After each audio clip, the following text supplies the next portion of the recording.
Shamirpet PS పరిధిలో రత్నాలయం దేవాలయంలో చోరీ కేసును పోలీసులు ఛేదించారు. అలియాబాద్ చౌరస్తాలో ఉన్న రత్నాలయం దేవాలయంలో ఈ నెల 24న ఇద్దరు గుర్తు తెలియని వ్యక్తులు దొంగతనానికి పాల్పడ్డారు.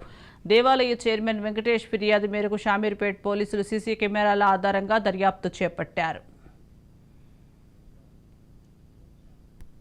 పోలీసు ఎస్ఓటి వాళ్ళు కూడా ముగ్గురు జాయింట్గా ఈ యొక్క గ్యాంగ్ను పట్టుకోవడంలో వాళ్ళు టీమ్గా పనిచేయడం జరిగింది. మనందరికీ తెలుసు, ఈ నెల 23, 24 ఇంటర్వ్యూనింగ్ నైట్లో మనకి షామీర్పేట లిమిట్స్లో ఉన్నటువంటి అలియాబాద్ చౌరస్తా దగ్గర రత్నాలయంలో ఒక పెద్ద దొంగతనం జరిగింది.